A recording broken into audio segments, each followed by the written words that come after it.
This is the Louie T Network.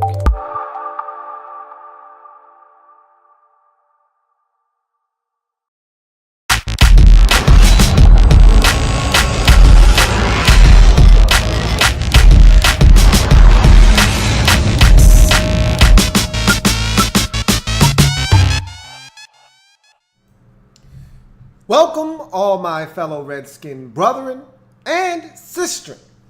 I am your man and resident Redskins fan, Lou.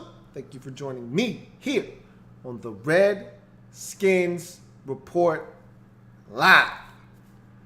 Lot to discuss tonight, family, as we embark upon the first game of the 2017 NFL regular season for our beloved Washington Redskins, and we'll talk about that plenty tonight, as that is the most important item on the docket. But there are some side items to get to, and we'll discuss all of those, including the 53-man roster, the final 53-man roster. Obviously, it's going to change even more so before we get to the first game of the season. And as the weeks progress and then the pup list players come back, it'll change throughout the course of the season. But as of right now, we have our 53-man roster, and so we'll talk about that and how that shook out and what I predicted and what actually happened and any surprises there. We'll discuss all of that tonight. Of course, the big elephant in the room, the Sua Craven situation, that happened while I was on vacation, and so I'll talk about the different stages that I went through and really kind of digesting this whole story. And we'll talk about that, and then we'll talk about you guys' feelings on this, how you feel about the situation, and then we'll just put it to rest. We'll put it to bed. We'll pack it away. He's been put on the non-football injury, some kind of list, whatever list. I don't remember the exact name, but left football or whatever. So we'll talk about that. He's basically got a month to decide what he wants to do. And so I want to talk about it tonight, and then I want to move on because, again, that's not the big story here. The big story is the season is here. And we got a regular season game to talk about, and that's really, at the end of the day, all I care about is this team getting wins on the board. And we've got an opportunity to get off to a good start this season. Home game versus the Eagles the following week. And I like the way the schedule is shaping up for us. We could potentially not see Aaron Donald in week 2 as he's having a contractual issue with the Rams. So we may not see Aaron Donald in week 2. We may not see Ezekiel Elliott in week 7 or 8. Things are really looking up for this Redskins football team in terms of missing some of the big-time players on other teams. Look, I always want the other team's best, but I'm not going to lie to you. If you're going to give me a layup, all right, going to give me a nice bounce pass on a fast break, and all I got to do is dunk it home, trust me, I'll take the easy deuce every single day of the week. So we'll talk about that and much more on this program, and we'll take comments as well. So I want to start out with the elephant in the room, the Sua Craven situation, and let's talk about this. So I had stages that I went through with this whole thing. And like I said, I was on vacation when the news first broke, right around Saturday or so, right after the 53-man roster had been released. It was either Saturday night or Sunday morning when I first got wind of this whole situation. And I really didn't know what to make of it. Initially, my thoughts were, if you remember Earl Thomas last year going down in that New England Patriots game on a Sunday night, with a knee injury that was going to end his season, and the reports out of that game was that Earl Thomas was contemplating retirement. And you know, guys go through that where it's just not fun anymore. You know, the game of football itself is extremely fun to play, and a lot of these guys enjoy what they do. There are a lot of guys, and I've said this numerous times on this program, at the end of the day, for about a third of the players in the league, it's work. They don't enjoy football. Just like you may not enjoy your job, they don't enjoy football. We look at it as this glamorous game that these guys are very fortunate to play, and that if we had an opportunity, we would love to play because we want the money. But at the end of the day, football isn't for everyone, even the guys that are talented enough to play. And so some of these guys look at this as a chore, as a job, as a work. It's not fun. They have to put in countless hours of training. They have to put in countless hours of watching film and studying. And so, yeah, it's fun on game days a lot of times, but all the other stuff that you have to go through to prepare for the game day isn't fun. And for some of these guys, they don't love what all comes with football. If they could just play in the games, they choose to do that, but that's not what it's all about. You have to put in all of the time to prepare for these games on Sunday. And that's what a lot of us don't see, is what goes on behind closed doors from Monday to Saturday and in the offseason, in these OTAs and all the work that these guys are putting in behind the scenes. It's not fun for some guys. And Sua Cravens struck me as one of those guys. I remember when Earl Thomas got injured, he said he wanted to retire. He was contemplating retirement.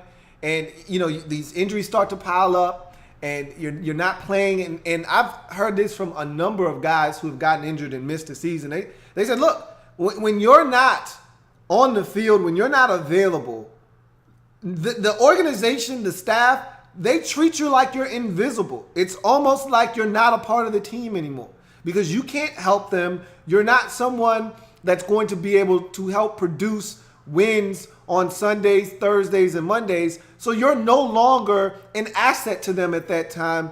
It's almost as if you're dead to them. And so it doesn't become this situation where everyone's embracing you and everyone's hoping for you to get better. That's what happens initially. But after 3 or 4 days after you've already gotten injured and you had your surgery, guys aren't worried about you anymore. Coaches aren't worried about you anymore. People aren't going out of their way to be concerned about your injury. You are almost invisible. And so that wears on you. The fact that you're not playing wears on you. The fact that you've got yet another injury and you've got to have surgery, that wears on you. And all of a sudden, it's not fun anymore for some of these guys. And so I thought about the Earl Thomas situation and I thought about Sua Craven's situation and I paralleled the two. Now, Earl Thomas has a body of work in this league. He's been one of the best safeties in the league since coming into the league with the Seahawks once upon a time. But Sua Cravens hasn't been healthy. Last year, he wasn't healthy. Okay, played in about 4 or 5 games for the Redskins before injuring himself. He had a concussion that saw him miss about 3 or 4 games, came back, and then had another injury that sidelined him for the remainder of the season. So he had an injury-riddled rookie season. Add to the fact that he was playing out of position, a position that he never wanted to play for this Redskins football team. So that added to some of the frustration that he must have had with his rookie season. So he comes back in the sophomore campaign, and he's having camp. He gets the switch over to safety. He announced it on Twitter last year. Your new starting safety for the Washington Redskins, yada, yada, yada. So you're thinking, okay, that's one hurdle that he's overcome. He's getting to go and play the position that he wants to play. And so everything's going to start to fall in place for him. It's going to be more fun for him. And he gets injured again. And so my initial thought was, man, he's injured again. Last year, I remember the concussion, and he had to get glasses. And it was a life-altering type of concussion. And so I thought to myself, maybe he just doesn't want to play because of the injuries that he sustained. He looks up. He's not going to be ready for week 1. And DeShazer Everett is coming on like a madman. And maybe the coaches told him, you're not starting when you come back. Okay, maybe that was in play. So my mind was all over the place. I was like, man, maybe he's just having one of those Earl Thomas type moments where it's tough right now because he hasn't been healthy in his first 2 seasons. It's frustrating. It's starting to get to him. And that's why he's talking retirement, or in this case, quitting. Because retirement is usually reserved for people who have put in work. I mean, let's face it, this guy isn't even into his second year of a 4-year contract.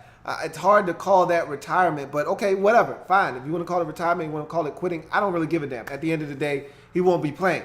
So that was my initial thought. Then there was, okay, well, let's do some research. Let's do some background here and figure out exactly what's going on. And then when you start to put some of the pieces of the puzzle together and you listen to some of the players talk, you listen to the Will Compton little soundbite that they had in camp where Will Compton basically asked Sua Craven, "What's going on, man?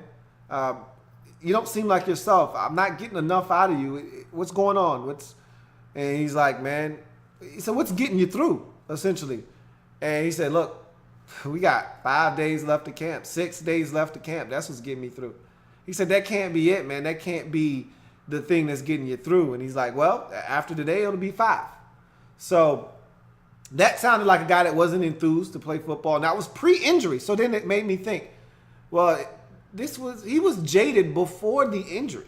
Okay, this was at camp. This was in Richmond prior to the second preseason game, which he got injured in.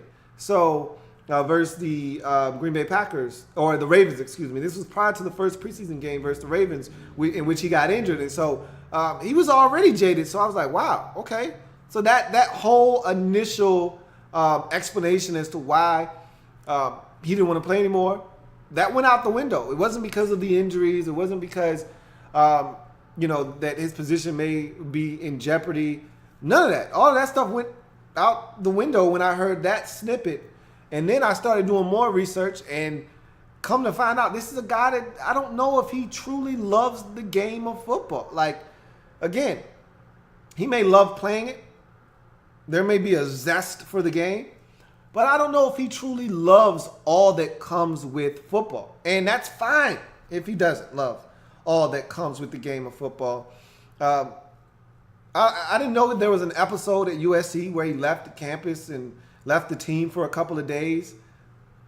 That one slipped by all of us. You would like to think that your team has done their due diligence and that, those types of situations don't elude you. And I'm pretty sure that the team knew about it. They talked to him and they felt comfortable with his answer. Guys are trained to answer questions during the draft process. So usually when you sit down and talk to a guy, I don't really think you gain much unless you have a nice BS meter. And a lot of these guys seem to think that they have great BS meters where they can tell if a guy's sincere or not.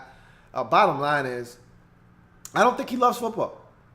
And then there was another narrative, well, maybe he's got a mental issue. You listen to Chris Thompson and some of these other guys talk about it, and it seems like a guy that maybe dealing with some personal issues. It could be mental health issues, depression. All of this could be stemming from the concussion. Who's to say?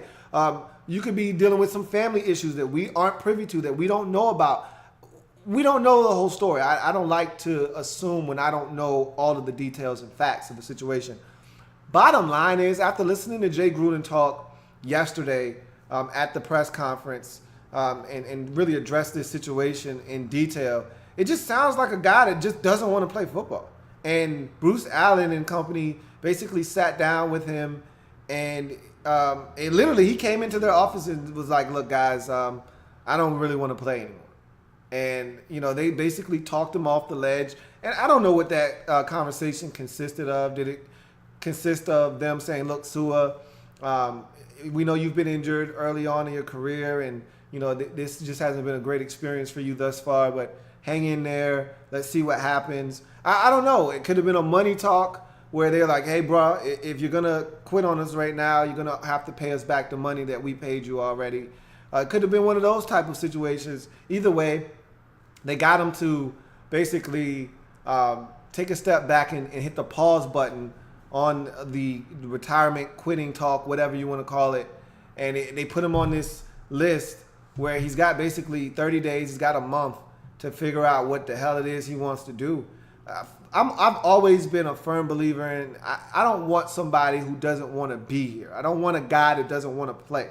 He doesn't want to play, and he thinks that his purpose is bigger than football. More power to him, man. We wish him nothing but the best. Let him move on with his life, and we'll keep it moving in our direction, and he can keep it moving in his. But one thing we don't want, I know I don't want as a fan, is I don't want a guy necessarily holding up a roster spot, holding it hostage. I feel like if he didn't want to play, he could have told the Redskins this. The biggest gripe I have is that he waited too late to tell the Redskins he knew he didn't want to play in camp.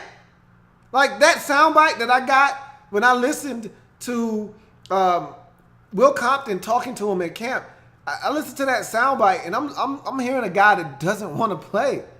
A guy that just is dreading coming to Redskins Park every day. A guy that's dreading waking up in Richmond at training camp every day and having to come out to practice. A guy that doesn't want to be there. And if that's the case, and you get injured, which makes the problem worse, which exacerbates everything, you get injured, and all of a sudden now it's even worse. Now you really don't want to be here. Why don't you just tell him up front, hey, man, I don't think I want to do this anymore. That's fine. My biggest gripe is he waited until the roster was essentially set. Guys are getting cut. TJ Ward got cut. You don't think that the Redskins could have jumped all over that opportunity? 1 year, $5 million is what he got from the Bucks. You think we couldn't have thrown him an extra $1 or $2 million and had him sign that same deal here in Washington? I'm not complaining about Deshazor Everett. I feel comfortable about Deshazor Everett. But what if something happens to him? What if something happens to DJ Swearinger? Then you start relying on guys like Monte Nicholson, a rookie, who I think has played well in preseason, but again, he's a rookie. So, like I said before, I just don't like the timing of the situation. If you don't want to play, that's fine, man. Football's not for everyone. It's not. It's not. And so if you don't want to play, that's cool, man. All you had to do was let them know sooner so they could have made preparations and been ahead of this train instead of being blindsided by it, sideswiped by it, and all of a sudden now you're left with Stephen McClure and Monte Nicholson as backup safeties. We could have easily had TJ Ward here in Washington. I'm not crying over spilt milk, though. It is what it is. It sounds like, and again, I don't know all the facts. There could be some issues at home with family members. He could be going through some mental health issues. Mental health is real, guys. It's a real issue out there in the streets. You know, people try to gloss over it, but it's a real deal, and he may be going through something. He seems a little bipolar to me. He seems a little off at times. However, I can't confirm nor deny that. I know this much. He sounds like, and again, I'm assuming here, sounds like a dude that just simply doesn't want to play football anymore.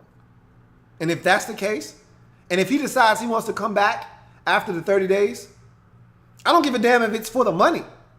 He needs to be dedicated to what he's doing. He needs to be all in. Either you're all in or get the hell out. It's one or the other. You can't have it both ways. It's one or the other. Either you all in and you're doing everything you can to try to help this football team win on a week in, week out basis, or you just need to move on and part ways and everybody have a nice life, man. That's how I feel about the Sewell Cravens situation. It just sounds like a dude, and again, I can't confirm nor deny this, but it just sounds like a guy that just simply doesn't want to play the game of football any longer. And my only gripe with that is that he could have allowed this situation to be handled differently had he just said something sooner. He knew he didn't want to play before they cut the rosters down to 53. He knew that. Okay? He could have said something sooner. But in any event, let's get to some of your comments on this situation before we move on. I want to see what some of you guys have to say about the situation. Only taking comments on Sewell Cravens right now, or the safety position in general. So, see what we got. Mr. DCB215 says, I think we will be pleasantly surprised by the play of Everett. Deshazor Everett's look good, man. And it's amazing. This is one of the few times I can honestly say the Redskins have done a really good job of coaching up a player that's making a positional switch. Here's a guy that came to this Redskins football team as a cornerback. The Redskins saw something in him. They moved him over to safety. It's been a seamless transition for him.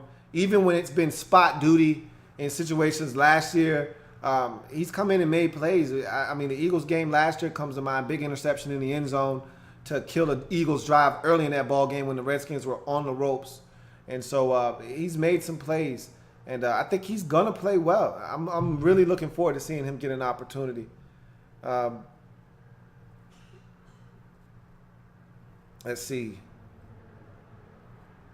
Paris Holland says, how about retiring Craven's jersey number 30 because we sure as hell don't want any other players to play out like him, LOL. It seems like everybody that we get in that 30 jersey doesn't turn out too well for us. If you remember who wore 30 before him, it was another safety that didn't pan out for this team in LaRon Landry. So 30 seems to be a pretty bad number for the Redskins of late.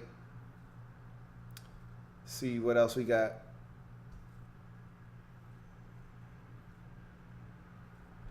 Real Live TV says, is it too late to pick up a safety? J-No needs help.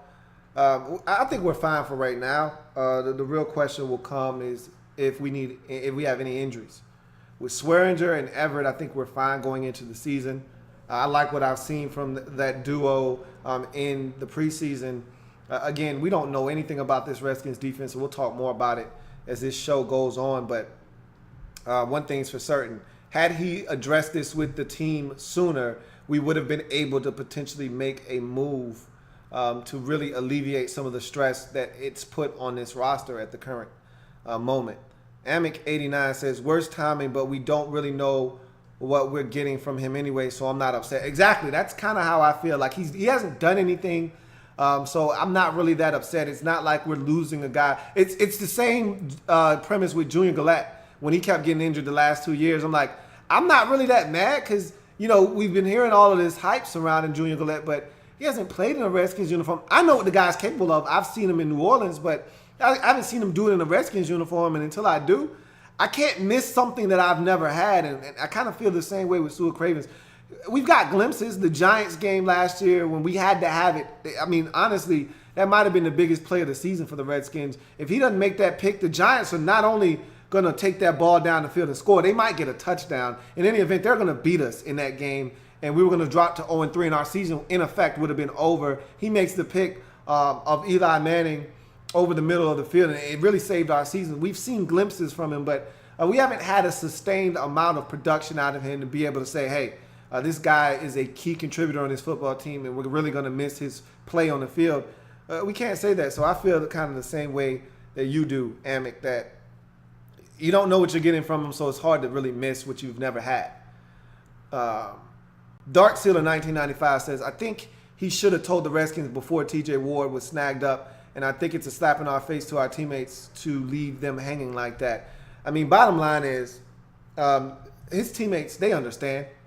I did hear a quote from an anonymous player on the Redskins that basically said, this is a guy that basically left for a couple of days last year. Didn't show, and I wasn't, again, this was something I wasn't aware of, and I don't think this was made aware to the public, but he didn't show up for a few days during Week 17 in that Giants week. I'm starting to hear a lot about Week 17 last year against the Giants, and it was a bad week of preparation for the Redskins. A lot of things were going on. I heard Deshaun Jackson left practice one day because he was upset with the game plan, and now I'm hearing Sue Cravens, even though he wasn't playing and was on injured reserve, didn't show up for work a few days.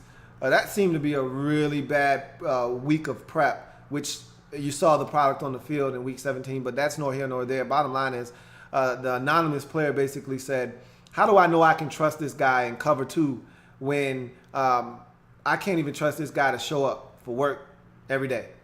I can't trust this guy to have my back. So even if he decides to come back, there are some players in the locker room that are a little uneasy with this guy potentially playing a major role on defense for this team. So once you start having little cracks like that, you don't want those types of things to fester and really manifest themselves into something much bigger. So there is a little bit of a trust issue with Sewell Cravens, and I don't blame some of his teammates for feeling some type of way. At the end of the day, that's for them to figure out. That's for them to fix. If there is an issue, they need to address it like grown men behind closed doors. But I feel the same way, Dark Sealer, that this situation could have been handled a lot differently if he would have addressed this with the team sooner, because he already knew he didn't want to play. And to wait until after the roster was solidified and guys like TJ Ward are off the market, you really did a disservice to this organization by waiting that late. Protect428 says, I wish the homie the best. Hopefully he'll be able to make the right decision for himself and stick to it. Exactly. Whatever he deems the best for him, I wish him nothing but the best. If he decides he wants to play, it could be for all the wrong reasons. I don't really give a damn.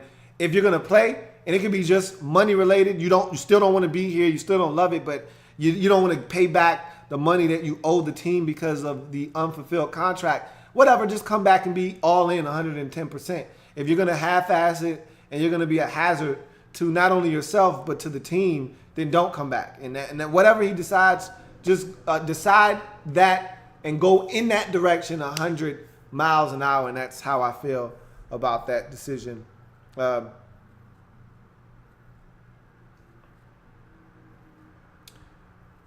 Rodney R says, so I know you're high on Fish Smithson like I am. Do you think there's any chance Fish gets moved up to the 53-man roster? No. That's why they signed T.J. Clemmings from the Minnesota Vikings. They basically used Sua's roster spot on T.J. Clemmings. Now, if they were to incur an injury to a safety come Sunday, then maybe Fish Smithson gets pulled up to the 53-man roster the following week.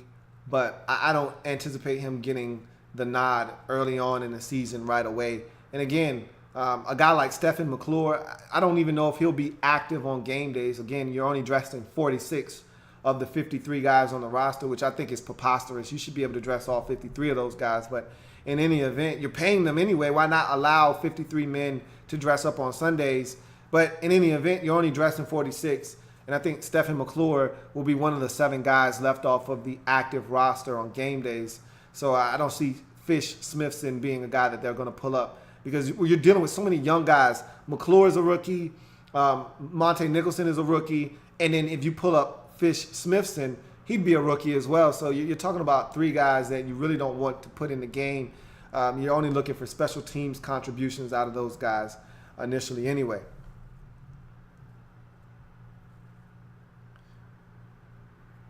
Amick says, damn, he might have to pay that money. Laughing my ass off. That sucks. That's how it goes, man. You don't get to take that money and run with it. The only way he would have been able to do that is if he had an injury. Then the Redskins would have had to have an injury settlement with him, and then he would have been able to move on. But bottom line is, if you quit and you still have years left on your contract, the team can go after that money. And in this case, they would definitely be able to get that money back from Sua Cravens. So, let's move on, though. Let's talk about the roster. Let's look at the roster the way that I, on this program, had the roster set up. So it ultimately ended up being 27 defensive players, 23 offensive players, and 3 specialists. So I thought it was going to be 26, 24, and 3. It ended up being 27, 23, and 3. Let's go over the roster and see where we went wrong on this program. So I was right about the Redskins, and most of you felt the same way about not keeping Nate Sudfeld. I didn't see Nate Sudfeld making this roster. And to make matters worse, the Eagles signed him, and we see this every year.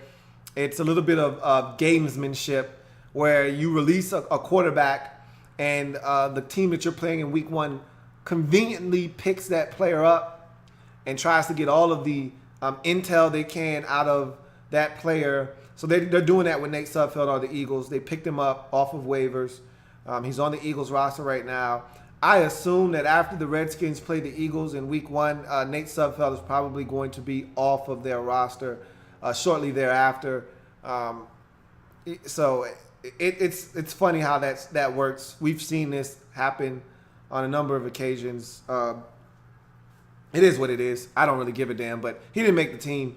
So we were right there with the quarterbacks. We were wrong at the running back position, or I was wrong. I thought the Redskins would only keep 3 running backs: Robert Kelly, Chris Thompson, Samaje Perine.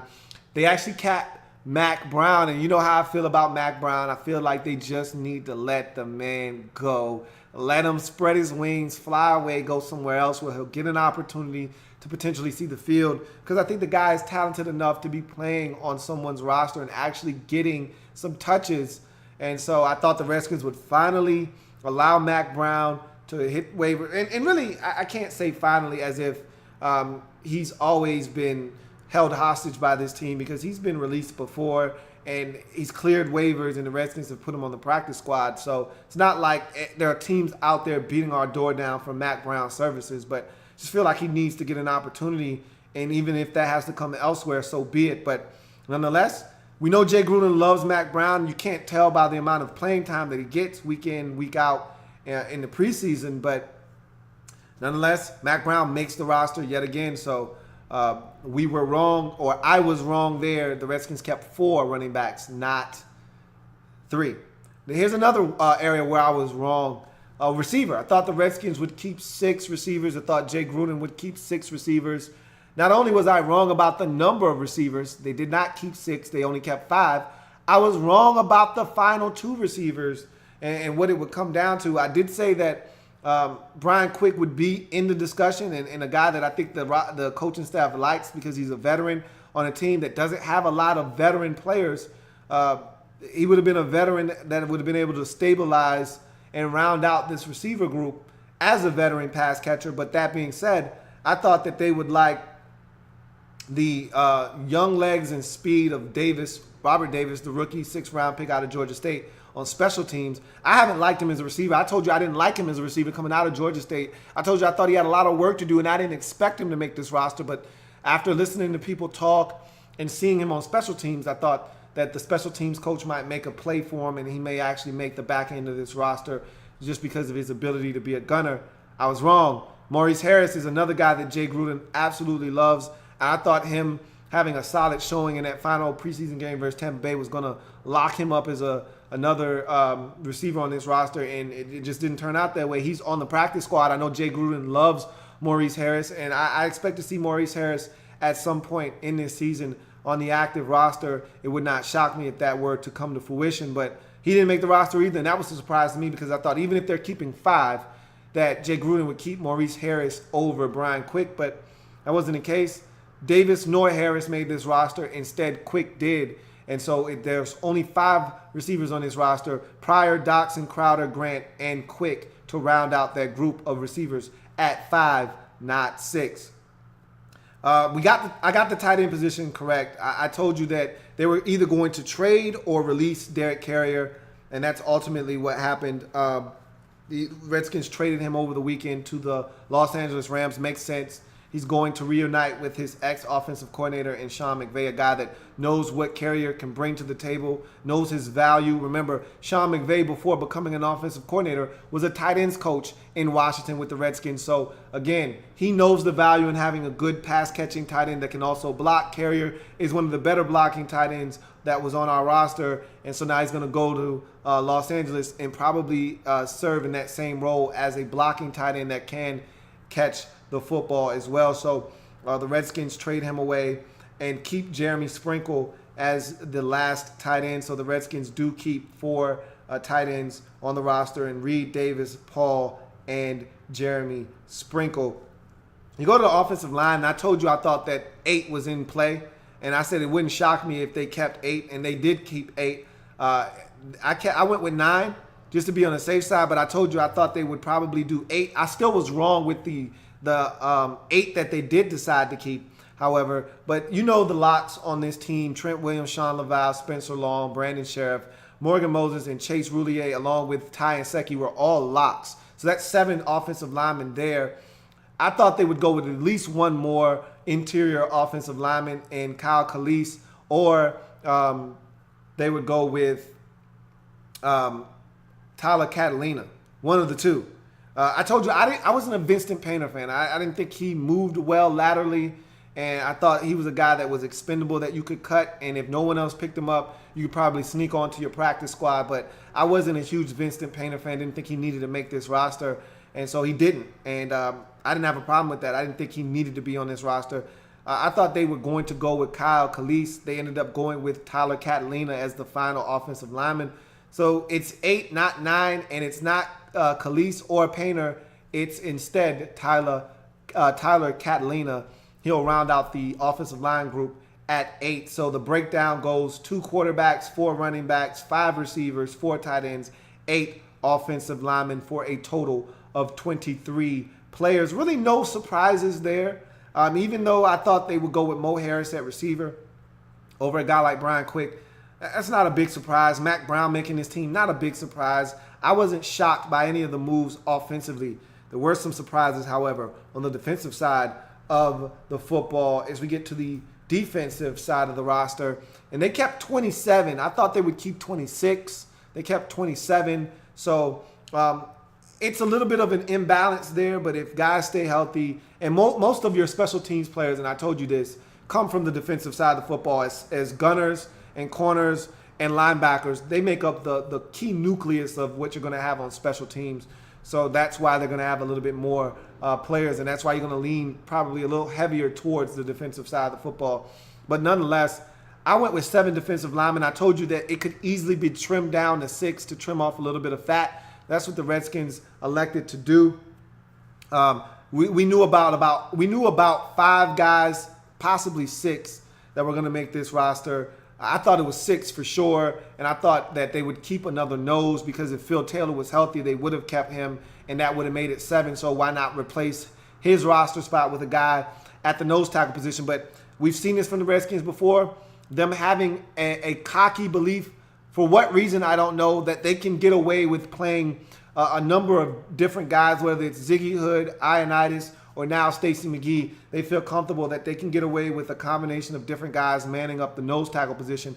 I'm not comfortable with that. The one guy that I think may have an opportunity to play it and play it well would be Matt Ioannidis, but we'll see. In any event, McClain, Stacey McGee, Jonathan Allen, Ziggy Hood, Anthony Lanier, and Matt Ioannidis for me were all locks. So that was 6 guys there. I took Joey Mbu because I saw him playing more in the preseason. I told you I was an A.J. Francis guy. Neither one of those guys ended up making the football team. The Redskins trimmed off the fat like I thought they might do, and they went with 6 instead of 7 defensive linemen. So only 6 D linemen kept on the roster. You go to the linebacker position, I thought they could keep upwards of 9. I never thought that number would bloom and blossom to 10. But they ultimately decided to keep 10, and to me that was one of the biggest surprises on this roster was Josh Harvey Clemens making his football team. I saw some good things from him throughout camp, but I never thought it translated to him making his roster. Now, he does have a unique skill set. He is a long defender. He is making a positional switch from safety to nickel linebacker. So I think the team sees value in that. And again, this is a league that is ever evolving into smaller linebackers that can run. He's a long guy. You saw the play he made versus Tampa Bay.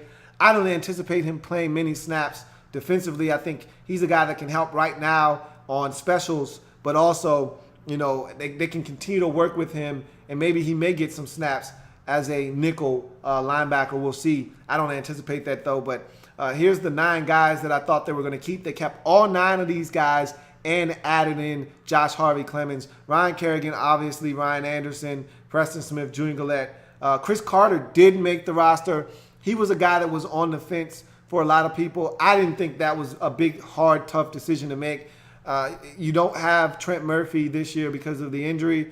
Chris Carter, to me, was the most logical guy to fill in that place as a pass rusher. So he makes the roster. Zach Brown, Mason Foster, Will Compton, and Martrell Spate were all locks to make this football team as inside linebackers. Then you throw in Josh Harvey Clemens to round out that group at 10, not 9. So 6 defensive linemen and 10 linebackers, and I think that's where they trimmed off the fat to make space for Josh Harvey Clemens, was taking away the roster spot for the defensive tackle or the nose tackle position. You go to the cornerback position, I thought this was a no-brainer. They had to keep 6. I didn't think this was optional. I didn't think this was up for debate. Norman, Breland, Fuller, Moreau, Dunbar were all locks. The question was, were they going to keep Joshua Hosey or weren't they? I didn't think you had a choice there. If you cut him loose, his tape was too good in the preseason. And I told you I love this guy coming out of Auburn. I told you I fully expected him to make the roster as a 7th-round pick because I was so impressed with his competitiveness at Auburn going up against the likes of Mike Williams and some of those big receivers in the SEC. He was not fearful. He went after those guys. And I thought he played some good-ass football. And I looked at him in the preseason. I said, this guy is feisty. He's competing in the slot. He's competing out wide. He's blitzing out of the slot. He's being effective as a blitzer. I loved everything I saw out of Hosey. And I said, there's no way you cut this guy loose and don't expect him to get picked up by somebody. If you cut him loose, he's not clearing waivers. He's not going to be snuck onto your practice squad. You got to keep him. And the Redskins agreed with me as he did make this roster. So the 6 cornerbacks were spot on as far as this roster is concerned. And then 4 safeties. The Redskins ultimately did keep 4 safeties, but not the 4 that we anticipated. DJ Swearinger, DeShazier Everett, and Monte Nicholson all on the roster. Sua Cravens, as we all thought, would be a lock as well. He was on the roster, but then decided he didn't want to play. Redskins put him on the non-football list, where he's basically gone for a month. And in his place is a guy that the Redskins, I think, were going to keep anyway, in Stephen McClure, which didn't see that one coming. So that one caught me by surprise. Stephen McClure making the roster. I thought if there was going to be any young safety making this football team, it was going to be Fish Smithson, but it was Stephen McClure at the end of the day. And because of Sua Craven's roster spot being basically put on ice, the Redskins were allowed to go out and snag up one more player, and they went out and got ex-Vikings third-round selection, TJ Clemmings out of Pitt, a guy that I thought coming out of Pitt was going to make a phenomenal tackle in this league. He's been horrible at the tackle position. Since then he's been kicked inside the guard, and he's struggled there as well. So he's had a rough go of it. We'll see if the Redskins staff can work with him and get the most out of him. We'll see.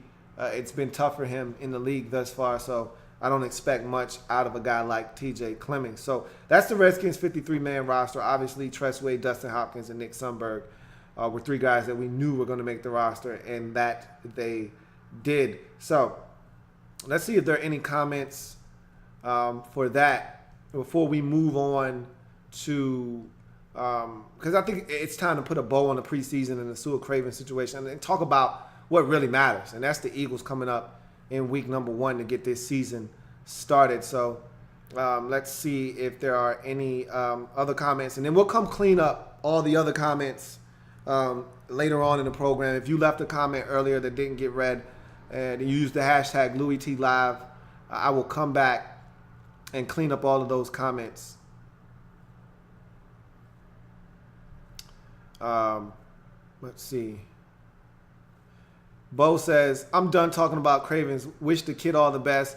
Now that a game on Sunday, though, it's going to be lit. And I feel the same way. And that's why we're about to move on. And that's what the next segment is all about. Moving on, putting all of this in the past. Jonas McConan says, I told you they were going to cut Davis. I knew they were hiding Davis in the preseason. And you did say that. And I think that some of it was them hiding, and some of it was them just not really comfortable with him. He had opportunities. He didn't really play that well. But some of it may have been them trying to hide. You know, that's what they do, the players that they're trying to sneak onto the practice squad. Jonas McConan says, I think McGee is going to be the nose. He got the body and the experience to do so. He's got the body for sure. We'll see. I actually like Ioannidis' movement skills. I think he can penetrate and get in the backfield and make plays. We'll see if he's able to hold up or not. Bo says, I wanted Mbu and Francis on the squad. In fact, anyone other than Ziggy Hood would have sufficed. Sometimes I feel that way about Ziggy Hood, but they like Ziggy. He's just a guy, in my opinion. But in any event, they feel comfortable with him, and I think that's part of the reason why he's on the roster. Sean Mack says, I already talked about Cravens and his situation already at the top of the show. Jolt Warrior says, how confident are you in DeShazier Everett? My confidence is growing as the weeks pass with him. Initially, I was a little lukewarm. I like the potential that I've seen from him and the growth since the Redskins have brought him in 3 years ago. But I still wasn't comfortable with him starting. In a backup capacity, absolutely. But the more and more I watch him, the more and more comfortable I become with him being out on the field as a starter. So I think that I'm at the point now where I'm comfortable with him being back there. We'll see how he does starting for us in week 1 versus the Philadelphia Eagles. Steven Kinsler says, expecting big things from Everett. A lot of people are, and then I'm starting to get on that bandwagon. I'm not fully there yet, But I think that this guy has what it takes to get it done in this league as a safety. I appreciate that, Sean Mack. Ouija HTTR says, I'm just here so I don't get fined. Right. And Sean Mack also asks, are Allen and Hood going to play DN? Yes. Both of those guys are going to play defensive end for us. Allen also going to play in a nickel, whereas Hood will not be on the field in most nickel situations. Ouija HTTR says, I'm overall happy with the final 53-man roster other than the lack of a true nose tackle. I think most of us feel the same way. Steven Kinsler says, very worried from what I've seen from the offense this preseason. You should be a little bit annoyed and perturbed, but you shouldn't be worried. Until we start game planning for teams, and that starts this week, if we come out flat and sluggish and don't get it done versus the Eagles and don't put up 24+ versus the Eagles, then you should be concerned. But I think the preseason is the preseason for a reason, and I think you should be able to take what you've seen from this offense in the past. Granted, you're missing 2,000-yard receivers. You still got Jay Reed. You still got J.C. Ice. You still got Vernon Davis. You still got guys that you can count on. I think you should feel fine. You still got Kirk Cousins. I think you should be fine. And just take a wait-and-see approach with the offense. Dark Sailor 1995 says, are you worried about Pryor being the number one? He's had a lot of drops and look inconsistent. Nope. I'm not concerned with him being the number one. He's still learning the position.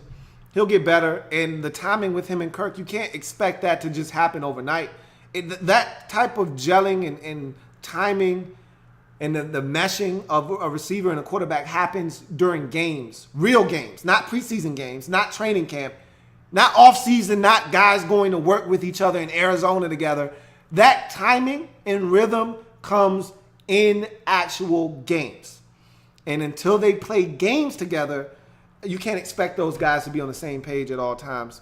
And I think there's a little bit of nervousness with Terrell Pryor. He's playing for a contract in the contract season, and he's the guy in Washington, and it's a much bigger stage than Cleveland. And so, yeah, there's a little bit of angst there for him, but he'll be fine. I don't have any concerns about any of those guys getting the job done. DC Big Oso says, I'm stoked to see Jonathan Allen get some real work Sunday. Me too. I feel like I haven't seen him enough this preseason, so I'm anxious to see that as well. Alvin Nelson says, do you think Josh Doctson, how will he do this year? He'll be fine, I think. He's just got to stay healthy. That's the biggest problem with him. He's healthy enough to play in week one.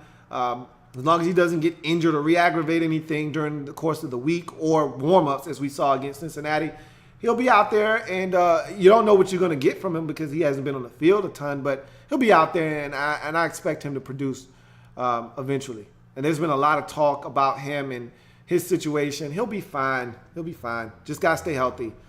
Dark Sealer 1995 says, do you think Gruden has the control of the locker room?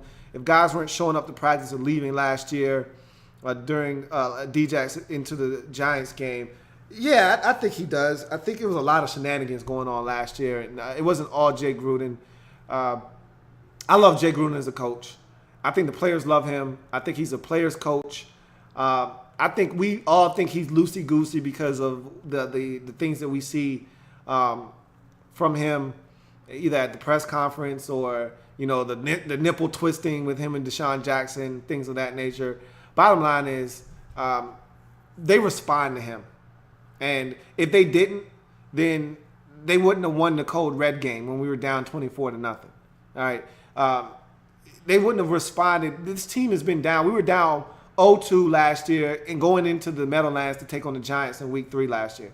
If they don't rally around him and go out and score 36 and win that game, we probably aren't having this discussion, and he's not here with a contract extension. He didn't get an extension for no reason. He's a good football coach, and I think that it's all about him continuing to build. Remember, he's a young coach. This is the first time he's done this, and I think he's getting better and better every single year. So last year was a rough year. The secondary room was terrible. The whole defensive side of football was out of control, really, if you ask me, just listening to guys talk. And, you know, there was some discrepancies with some of the offensive players, but all in all, it was a mess last year. So Adrian Hernandez says, how long do you think Preston Smith will hold on to the starting job? I really don't pay too much attention to who's starting, who's not starting. at the end of the day, a lot of these guys are going to see snaps. Smith is going to split snaps with Ryan Anderson, and I think that Chris Carter may see the field if he's active. Julian Gallette's going to see the field. Kerrigan's not coming off the field, as we know, unless he's got some kind of ailment. He's not coming off the field. So the one guy that will come off the field is going to be Preston Smith, unless they kick him inside. And I'd actually like to see them kick Preston Smith inside on pass rushing downs. When they go to nickel, put 4 of your best pass rushers on the field and go after the quarterback. You don't necessarily have to have a nose in there or any defensive tackle. Now that we have Allen, I'm comfortable with him being on the field. But put your best pass rushers on the field and let those guys go to work. But in any event, you're going to see so many guys in and out of the game at linebacker that it doesn't really matter who's starting to me. We'll come back and get some more comments. I want to move on to the next topic, and that's basically going to be the bow and go. So let's hit the bow and go. Put a bow on the preseason, the Sewell Craven situation. Let's move on to some real football, guys, because that's what it's all about. Redskins bow and go. So I just want to quickly put a bow on the preseason.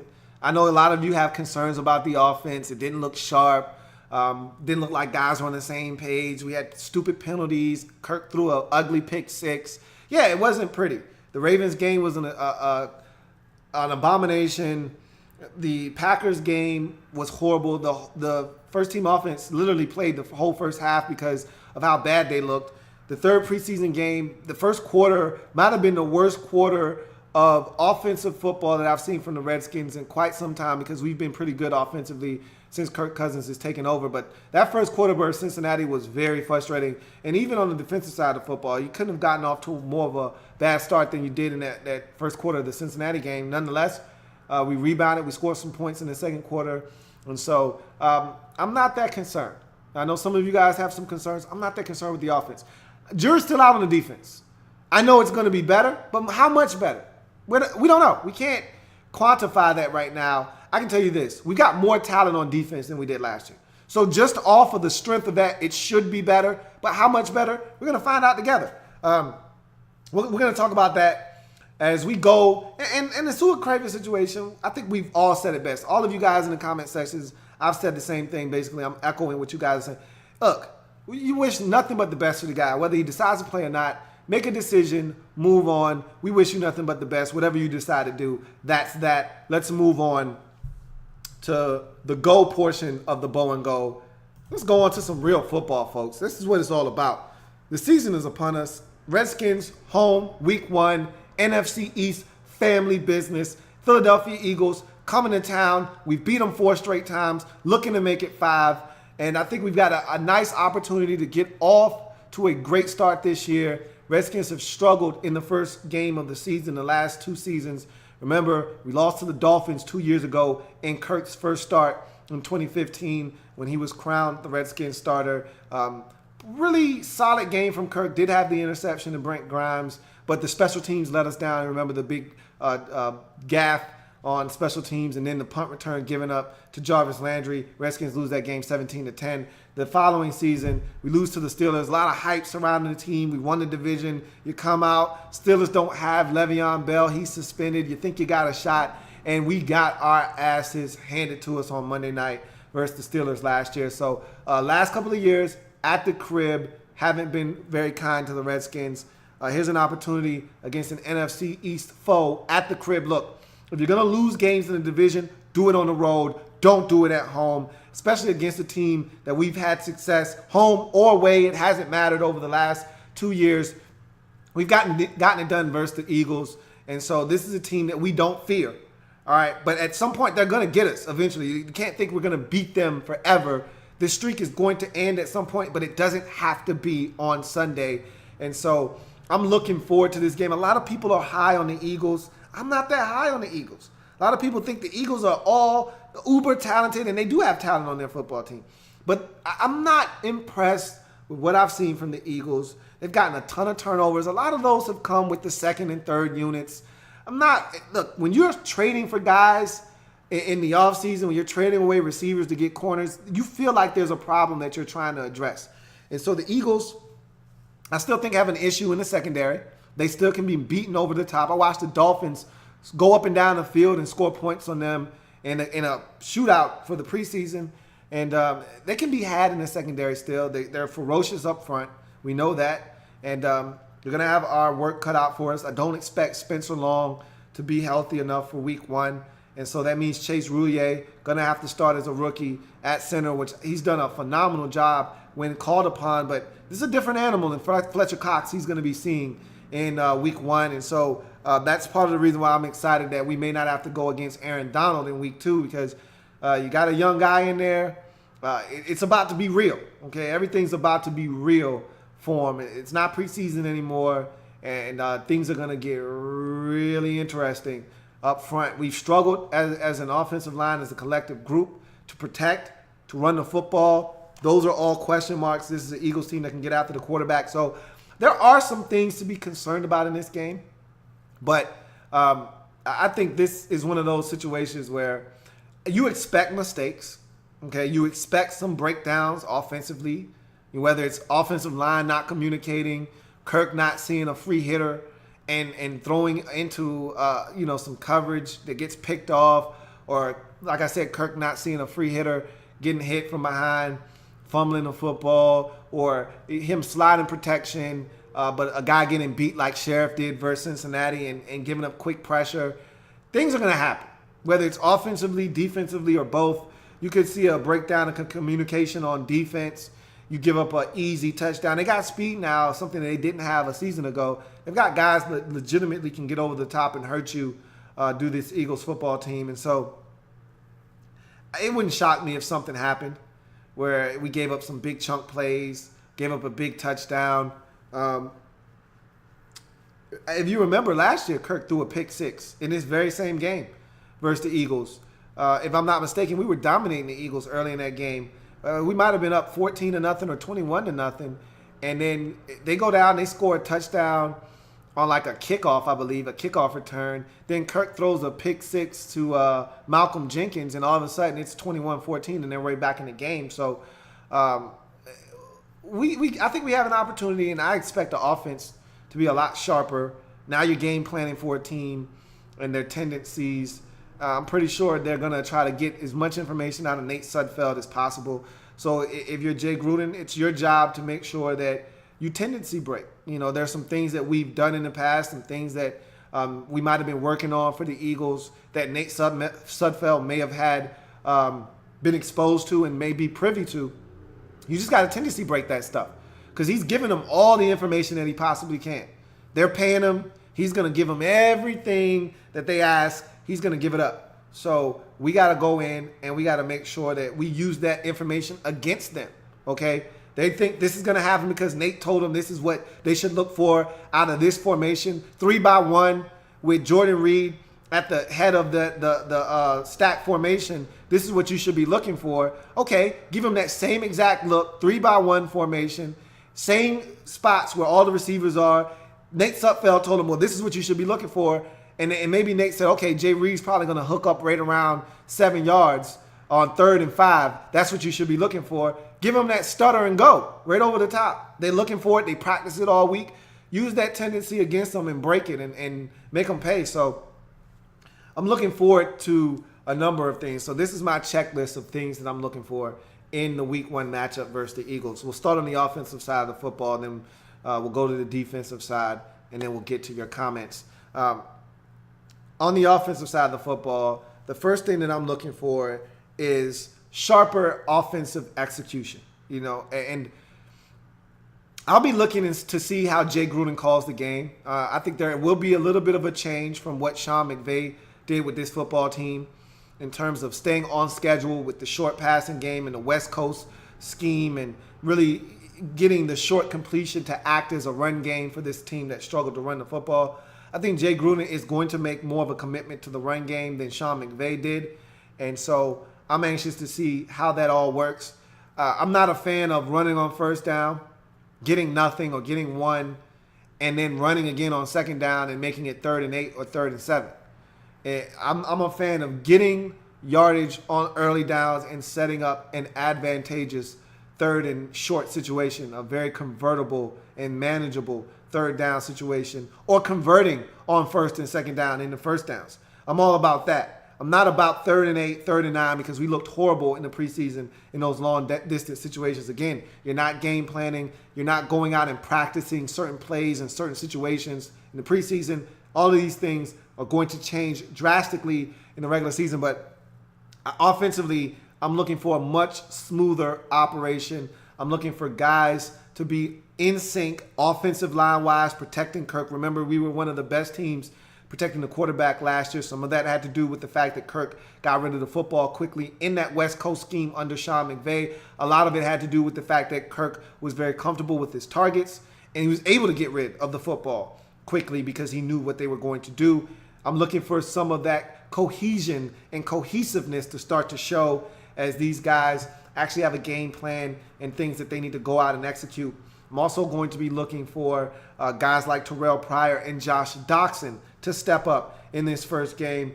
Pryor looked sketchy at best in the preseason. I expect him to step up in week 1 and moving forward. I'm not worried at all about Terrell Pryor. I saw what the man can do last year with 19 quarterbacks in Cleveland. The man went over 1,000 yards. That's not on accident. That's a guy that can get it done no matter who's the quarterback. We actually have a competent quarterback under center in Kirk Cousins. I fully expect Terrell Pryor to get the job done. I'm more concerned with Josh Doxson, who hasn't been able to stay healthy, who hasn't gotten a ton of reps. I'm more concerned with his growth and development and his ability to make plays and his ability to gain the trust of Kirk Cousins because he hasn't been on the field. I'm more concerned with that than I am anything else because I know what I'm getting out of Jay Reed. I know what I'm getting out of J.C. Ice. I think I know what I'm going to get out of Terrell Pryor. I'm comfortable with what those guys bring to the table. I still don't know what Josh Doxson brings to the table as a Washington Redskin. I know what he was capable of at TCU. I still haven't seen what he's capable of in the burgundy and gold uniform. So I'm going to be watching him closely. Offensively in the run game, how effective are we? Is there variations in the run scheme? Are they going to be like the Redskins ran one play that I thought was particularly cute versus Cincinnati. It was a little bit of a trap play, pulling the tight end Niles Paul around, or fullback in this case. Redskins spread out the Cincinnati Bengals in a 3 wide receiver look. Then they ran Niles Paul back across the formation in a counter motion.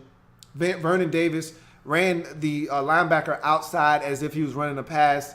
The defensive end thought it was a pass. He came up the field because the tackle released as if it was a passing play. So he kind of passed soft set and pass set, and it all looked beautiful. The backside guard and center both sealed their defenders, and boom, you get a nice little kind of counteraction play that hits where Rob Kelly isn't touched until he's 15, 17 yards down the field. And I want to see more plays like that come the regular season and less of the dive and that duo play that we love running in third and short situations. So we saw a lot of that in 1st and 10 situations, 2nd and long situations. I want to see more stretch runs. I want to see more shotgun runs. I want to see a little bit of variation in the run game. I want to see this run game look dynamically different than it did a season ago. That's something I'll be looking for. And then probably the biggest thing are 2 things, actually. Can the Redskins convert at the level that they did on third downs last season? We were excellent on third downs. It's one of the reasons why we led the league in the least amount of punts, is because we moved the football, and we're extraordinary on third downs. Can we do that again this year? And I think the biggest elephant in the room offensively is, can we get it in the end zone? Can we score touchdowns in the red zone and not settle for field goals? In the preseason, I can tell you it wasn't pretty. We settled. We had 2 turnovers that gave us the football inside the opposition's red zone. If you remember the Green Bay game, the first punt of the game, they muff it. Great play by Fabian Moreau to get down there and dislodge the football. It's recovered by Niles Paul on the Green Bay Packer 17-yard line. we did not gain a yard and had to settle for a 35-yard field goal. If you remember in the Cincinnati game, the Redskins created a turnover, really didn't even create a turnover. It was a mishandling of the football by Joe Mixon, the rookie running back out of Oklahoma. Ball's on the carpet, Redskins recover, and I want to say we recovered right around the 25, 30-yard line, somewhere in there. And we had to settle for another field goal. In those situations, you want to see this team punch the football into the end zone and not settle for field goals. If you remember, we drove it down the field versus Green Bay and weren't able to get it in and had to go for it on fourth down. Luckily enough, we were able to convert, but Jay Gruden said himself in the regular season that would have been a field goal attempt, not a fourth down situation where you go for it. So, again, you just want to see this team convert touchdowns, not field goals. And that was one of the biggest bugaboos of this football team a season ago offensively. Above all else, take care of the football. No turnovers. You know, if the other team's going to score, make them earn it. Don't give them a short field or don't throw a pick six, you know, or don't have a situation where you fumble the ball, it's scooped up and it's scored. Make them earn it. That's all you can ask for from the offensive side of the football. Defensively, I just want to see a unit that's sound, up front. Stop the run first and foremost. I don't think the Eagles are that great of a run team. I'm not afraid of LeGarrette Blount. I think we can stop the Eagles from running the football. All right, what scares me is if Carson Wentz has 800 seconds to throw the football, he's going to carve us up. And I want to see pass rush, legit pass rush. Not Ryan Kerrigan being turned free by a third-string right tackle like he did last year when he ate the Eagles up, but actually beating the guy in front of you and winning. I want to see Junior Gillette get to the quarterback. I want to see Jonathan Allen get to the quarterback. I want to see Ryan Kerrigan get to the quarterback. It'd be nice if Ryan Anderson, who I'm not counting on to get to the quarterback this season, but it'd be nice to see him get to the quarterback. I don't give a damn who does it. I just want to see consistent pressure up front by this football team in third and long situations. And for the life of me, I think I speak for all Redskins fans when I say that we want to see this team convert, get teams off the field on third downs. And hold on, let me plug in my PC. I thought it was already plugged in, but obviously it wasn't. Give me 1 second.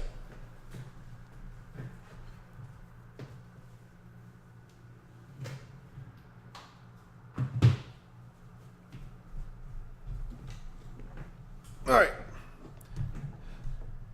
So defensively, we got to get off the field, man. I mean, last year was the absolute worst in terms of getting off the field on third downs. It didn't really matter what the down and distance was.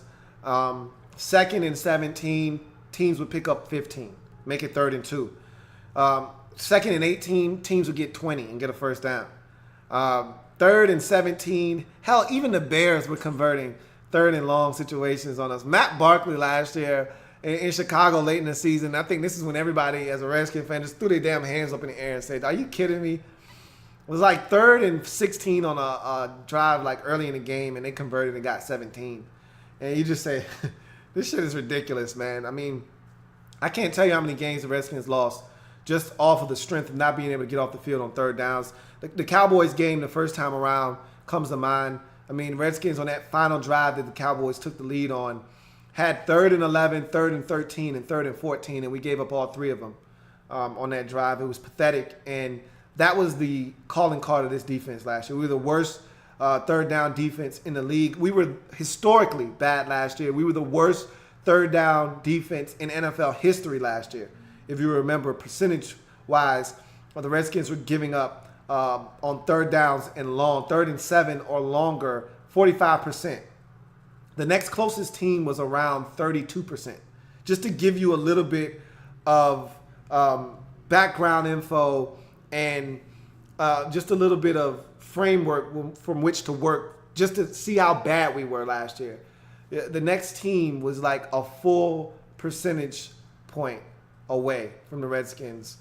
We were bad. And a 10th of a percent. We were horrible last year on third downs. And I'm not going to lie to you. The first possession versus the Packers, we weren't good on third downs. The first possession versus Cincinnati, we weren't good on third downs. So I still have my doubts. I think this team is better defensively. We're faster. We're more athletic. We've got more talent. Doesn't matter if you're not executing. Guys have to be where they're supposed to be. We can't be giving up third and longs. We can't have the quarterback back in the pocket for 3 to 5 seconds, building a house back there. We got to get to the quarterback. We got to get pressure. It starts up front, though. We got to stop the run and put the Eagles. If Carson Wentz beats us, I tip my cap to him. Don't let them run the football. I said the same thing last year about rookie quarterbacks, Carson Wentz, and I said the same thing about some of the other teams that we played. Don't let these young quarterbacks beat you because you can't stop the run and they've got a crutch to lean on. Make Carson Wentz beat us by himself. And if he does, you tip the cap to the young man and say, hey, job well done, young fella. Job well done. But by no means do you allow LeGarrette Blount to get us for 98 yards rushing, 2 touchdowns, and Carson Wentz is allowed to throw it 27 times, go 20 of 27 for 206, no touchdowns, no interceptions, but they win the game 24 to 17 because we didn't do enough offensively and we couldn't get stops on third downs and we gave it up on the ground. Make them beat us through the air. Make Carson Wentz beat us. I like this matchup because I don't think Alshon Jeffrey can separate from either one of our corners. And I think that we can keep Torrey Smith pretty much in check. He's, to me, a one-trick pony.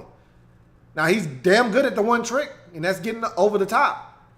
But I think we can do a good enough job of funneling a lot of the traffic to some of the guys inside, and I think we can do a good job of rallying and tackling. I did see that from the defense in the preseason. We did a really good job tackling. So, try to force some turnovers. That's always great. That's one of your goals every game, but just get off the field. I'll take getting off the field on third downs. I'll take that. But we're going to start to see what this 2017 version of the Redskins defense is going to look like in week 1 versus the Eagles football team that can score the football. It can be explosive if you allow them to do so. So let's get to some of your comments before we wrap this thing on up.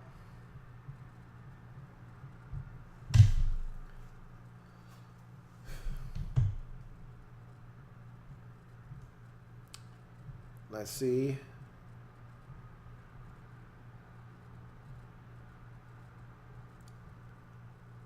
All right. See where we need to start at. All right, here we go.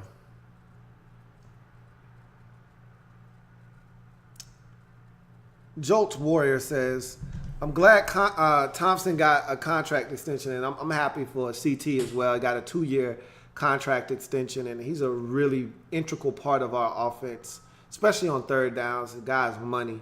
And so I remember when he first came to this team, he couldn't stay healthy.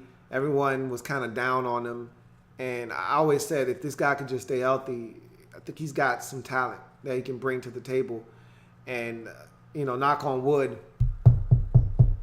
last couple of years he's been relatively healthy. He's been dealing with a couple of shoulders, but he's been able to gut it out and play through it, put a little brace on it, and keep it moving. And so he's been outstanding for us, and he deserved. If anybody deserved a contract extension, it'd be Chris Thompson. And so I'm happy to see that. He says, do you feel the Skins are finally taking care of their own homegrown talent? I would love to say yes, but, we're staring at Kirk Cousins on a franchise tag for the second consecutive year.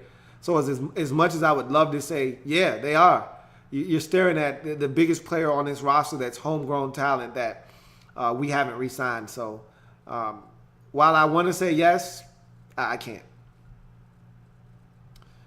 DC Big Oso says, I'm Twitter buzz with Junior, and he told me that he's focused on Sunday. He's ready, man. He's ready to explode. He's been ready for 2 years now, and he's finally getting an opportunity, and I think he's ready to go out and show why the Redskins have continued to sign him despite him being injured the last couple of years. He's just ready to show everyone that he can still play. So I've got some hope for him being an effective pass rusher for us this year. Stephen Gomez says, how do you feel about our improved defense Also, would you be confident if our defense had to make a key stop in order to win a game? Right now, I can't answer that question because I don't know what this defense is. I think it's going to come down to the defense having to make some key stops in this first game. Like, you know, as a Redskins fan, if you've been a Redskins fan for, you know, any amount of time, we don't blow teams out. You know, it's rare that we beat the brakes off a team and get to relax at the end of a ball game. Like, if we win 9 games, 8 games in a season, 6 or 7 of them come down to the final possession, where you either got the football and have to go down and score, or your defense has to secure the victory with a stop.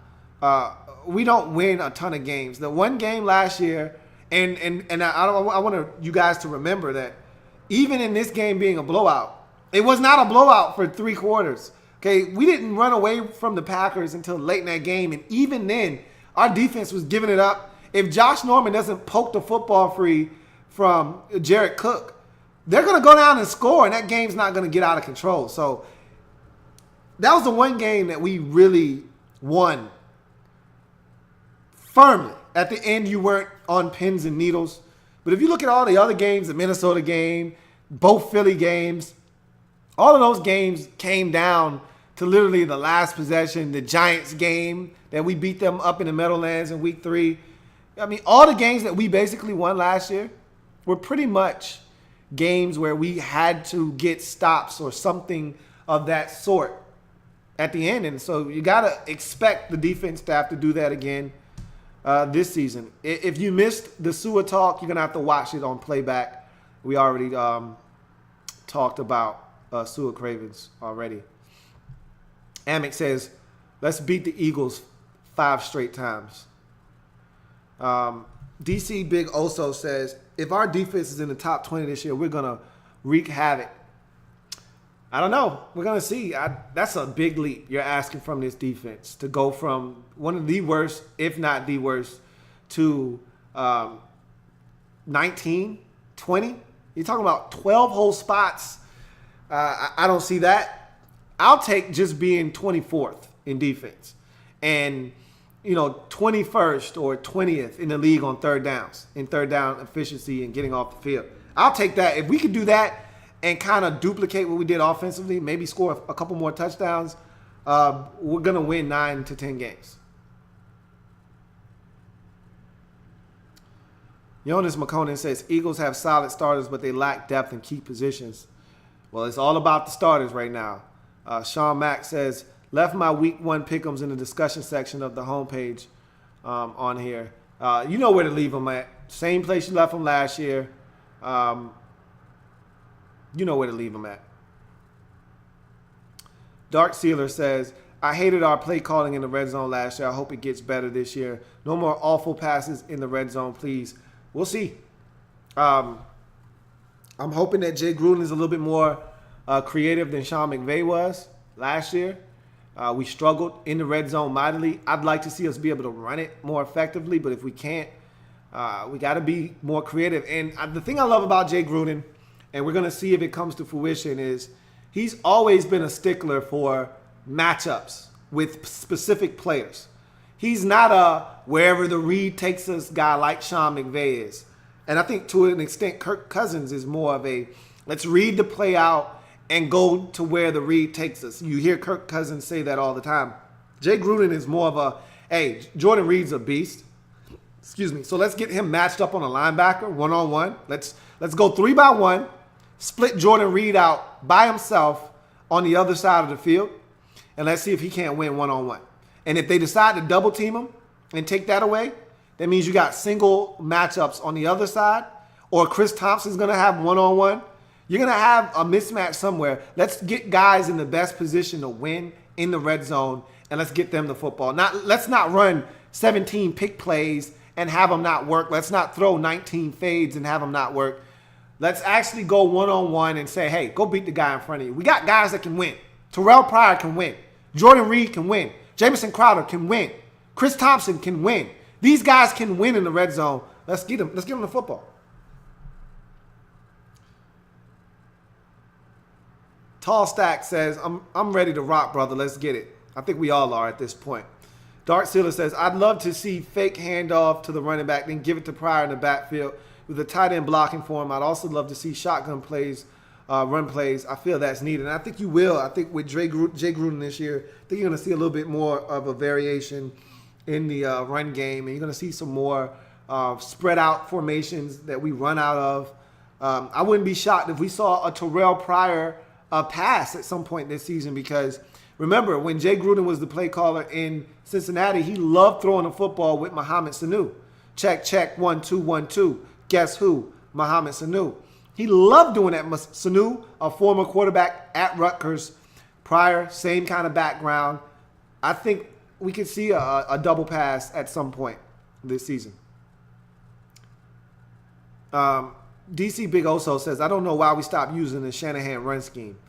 Because Shanahan's not here anymore. Now, they haven't totally went away from that. There's still some stretch runs in this offense, but they don't run it as exclusively as they did, the stretch zone run blocking scheme as they did with Mike Shanahan. And then you've got Bill Callahan here, who has a different mentality when running the football. So that's part of the reason why they stopped. Dark Sealer says, I want to see pressure only using 4 to 5 guys, because blitzing every single time to get pressure will get us carved up by Rodgers and the Wilsons. We need to alleviate pressure off our cornerbacks. And that's the hope, is that you can get pressure with four guys. That's what every team aspires to do. Problem is, if you can't, you're going to have to get creative and draw up ways to get pressure. I don't give a damn how you do it. You just need to do it.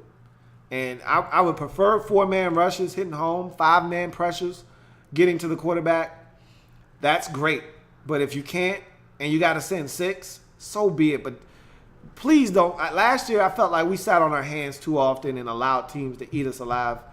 I'd rather get beat blitzing than to just sit back and let a team carve us.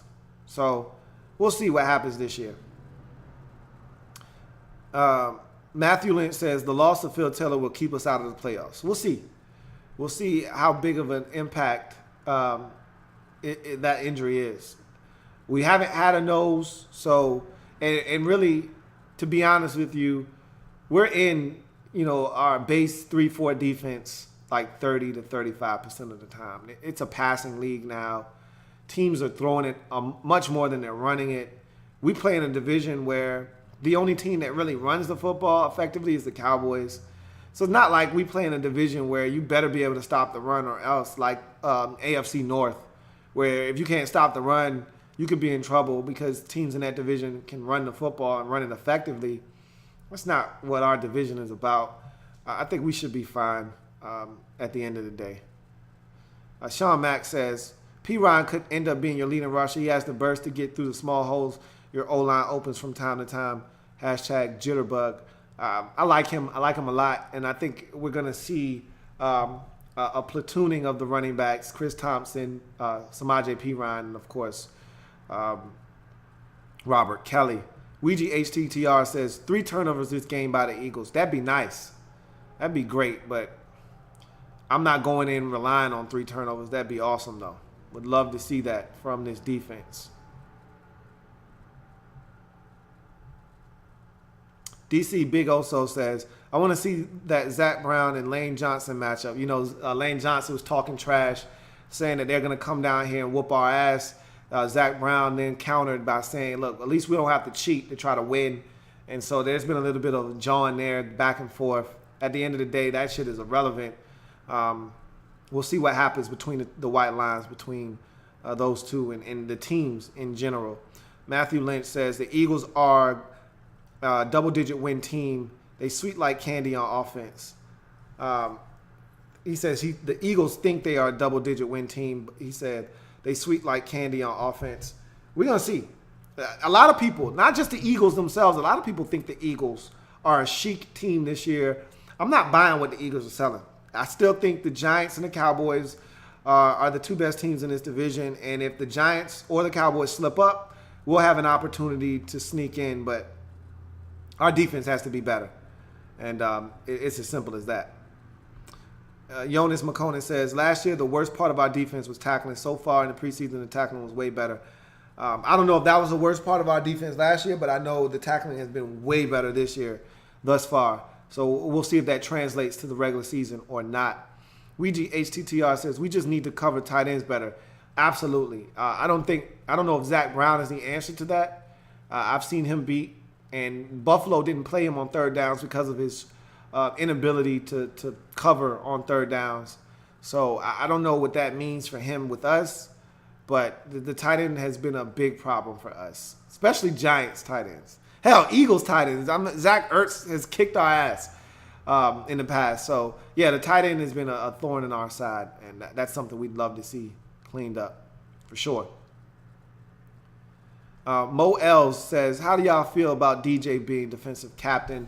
I think he's been so vocal since coming over from Arizona that he's been a guy that a lot of people have gravitated towards, and I love him being defensive captain because he holds guys accountable. You know, I've seen him get in some guys' asses. I've seen him have guys rally around him, and I think it's his vocal leadership that has allowed him to become the captain of the defense, and so I don't have a problem with it at all. Blackbird Blitz says, why are you holding your sister Lou down? Don't hate on the Falcons and the Dirty Bird Nation.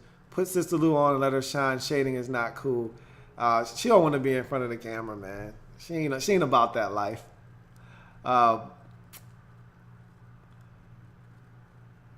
Mexican 89 says, should I start Crowder on FanDuel this Sunday? Yeah, I can see Crowder scoring a touchdown this week. So, yeah, absolutely. It all depends, though. I hate telling people to do this and do that when I don't know all the specifics, the parameters, and who else is on your roster, who are you starting him over. But he wouldn't be a bad play at all. All right. Dark Sealer says, Phil Taylor gets hurt reaching for a donut. That's why the Browns cut him, LOL. Wish he could have stayed healthy, but because he could have really helped us. Bottom line is the man got hurt, man. It is what it is. We move on. And so let's get to the final outcome of this game. Redskins, home, week 1 versus the Eagles. Gotta have it. Always need it. It's the final outcome. Whoa, yeah.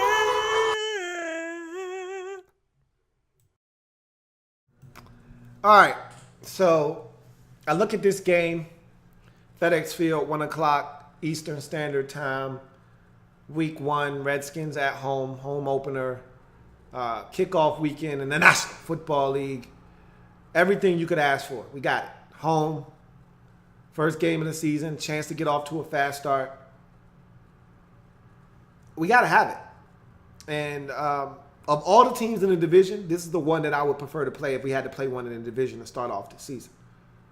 I'm not disrespecting the Eagles. I know what the Eagles are capable of. They can easily come into FedEx and give us an L. And they would love nothing more to do so because of their struggles in the past with us. Bottom line is, our schedule is tough. And we got some big games early on. And to get a home game versus the Eagles, week 1, a chance to get off to a 1-0 start, and then have the Rams week 2, a game that you ideally think that you should be able to go on the road and win, and they may not have Aaron Donald. This is an opportunity to get off to a 1-0 start, possibly jumpstart a quick, start to the season for the Redskins. A primetime game in week 3 versus the Raiders, a primetime game in week 4 on the road versus Kansas City on a Monday night. Bruh, we don't have time for an L in week 1 versus the Philadelphia Eagles. It wouldn't be the end of the world if it happened, but why? I expect us to come out defensively, flying around the football, making Carson Wentz make some tough throws and maybe force him into a mistake or two. LeGarrette Blount has fumbled in his preseason. Why not have him put 1 or 2 on the floor, give us an opportunity to scoop one up? Defensively, we got to be better. Can't play any worse, right? Offensively, you want to see cohesion. You want to see continuity. You want to see guys getting on the same page. You just want to see this offense come out and execute the way that we did last year. Obviously, we don't have the same parts that we had last year. We got some new additions. At the end of the day, The core of our offense is still here. Kirk Cousins is here. The offensive line is there. Jordan Reed is there. Jamison Crowder is there. Vernon Davis. The core of this football team offensively is still here. Yep, you're minus 2,000-yard receivers. We'll be fine. I'm convinced the offense will be just fine. Got to score touchdowns, though. The Eagles can score points. Everybody's making a big stink about their defense. Their offense can score. I think their defense is going to be suspect this year. I do. I think they still have holes on their defense. I think their offense has the capability to be legit this season. I think Carson Wentz has a chance to take a quantum leap this season. He's got weaponry now. He can become a dangerous weapon in this division. Can't let it happen in week 1. I got the Redskins getting it done at the crib over the Eagles, 27-21. And yes, we're going to have to get a stop late in this game to preserve the W. Let's see if the defense can do it. Unlike last year in some situations where they weren't. Let's see if we can. We did it against the Eagles last year twice. May have to do it again in this game. But when it's all said and done, Redskins 27, Eagles 21. Redskins come out victorious. Get their first win of the season and leave this game at 1-0. So that's my prediction for this game. I'm excited, man. Bart Scott can't wait for this football season to get underway, to see the boys. I'm so glad we don't have to wait till Monday this year. It's nothing worse than waiting until the last game, essentially, of week 1, only to get your ass whooped. Nothing like waiting for your ass whooping. That's like knowing the teacher called your mom and spoke with your mom, and you know when you get home, your mom's going to tighten your ass up. And that bus ride home is the absolute worst. You sitting, looking out the window, thinking of how that ass whooping is going to hurt. And that's what it felt like last year. I was excited, though. I actually thought we had a chance to win. But as I saw that game unfold, I was like, man, this sucks. We won't have to wait. Week 1, 1 o'clock, Sunday, let's get it on. NFC East, family business. Doesn't get much better than that, man. Let's handle this family business and move on to some more family business. Even though we're not playing a family member next year, we're playing a guy that used to be a part of the family. So we got to dole out some punishment to a family member next week as well, an extended family member. But got to take care of the family member right in front of us, a real family member. These are our first cousins right here, the Philadelphia Eagles. I am a Redskins fan, etched in burgundy and gold. My Redskins spirit will never die, and Redskins spirit will never fold until we meet again. Hail to our beloved Washington Redskins. Looking for all of your comments in the comment section of this video. If you want to leave your picks, I'll be doing a picks show tomorrow before the action gets underway. So be on the lookout for that. But if you want to leave your picks with me, you do it on the homepage. I'll leave the link in the description box of this video so you'll know exactly where to go if you want to leave your picks for week 1. Not just for the Redskins-Eagles game, but for all, all of the games in week 1 in the National Football League. I'd love to see them. So, until we meet again, I, of course, am your man and resident Redskins fan, Louie T, signing off. As usual, fellas, go get them. Bring back the dub. I'll see y'all next week. Have a good one.